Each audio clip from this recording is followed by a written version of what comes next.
This is a video solution for NA 10-year series, Topical 10-year series, Topic 1, Experimental Techniques. Now question number 1. A student wishes to add exactly 13.2 cm³ of acid to exactly 25.0 cm³ of alkali. Now which one should the person use to measure? Now 25.0 is a fixed volume. Okay, you can use a pipette to do it. So alkali you use a pipette to do it, and this is a variable volume because it doesn't have a fixed value, that 25.0, 20.0. So use a burette. Okay, answer is B. Question number 2. The boiling point of liquid X is lower than water. It's very important to be lower than water. So this is the temperature. Thermometer placed in boiling liquid X, and boiling point must lower than water. So anything above 100 degrees is out, because water boiling point 100 degrees Celsius. So that's how you eliminate the C and D. Now, so how do you read this? You see, this is midpoint, so this could be a 5. Alright, so 5.5.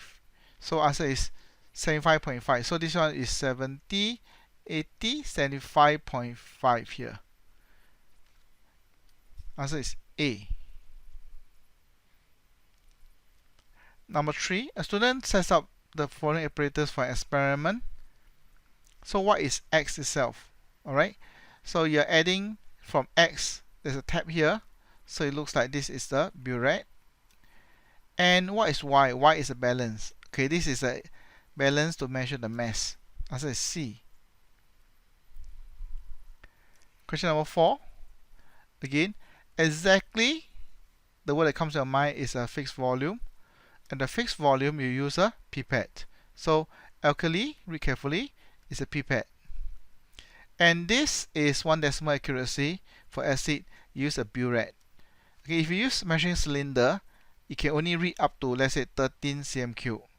That's all. No decimal place for measuring cylinder. So answer is C, because there's 1 decimal accuracy for burette. Okay, this is a structured question, reading a burette. Now, in a titration experiment, liquid is added from a burette. A total of 3 titrations were performed. So there's titration 1, 2, 3 different sets.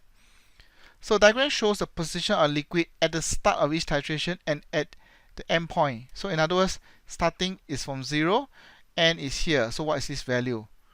Now if you look at it, 24, you read downward. In fact, you read downward for burette. Okay? Any apparatus you read from small to large. So in this case, I read from small, which is 24 to 25. It passed 25.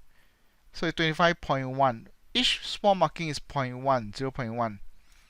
Because you see, from between 1 and 0, there are 10 marking. Okay, 10 intervals. So each marking is 0.1. So I know that this one is 25.1. Okay, this is 0.0. Okay, so it's 2 decimal in this case. So 20.1, 0.0. Now this one is 4.20. This is 28.1, 2, 3, 4, 5, 6. 28.60. Okay? And the third one down here start from 12.1, 2, 3, 4, 5. Always read at the curve of the meniscus. So this is 12.5. Remember 2 decimal? Please follow exactly. Okay, take note of this. This is the initial. So it's 12.50. And the end is 37.1.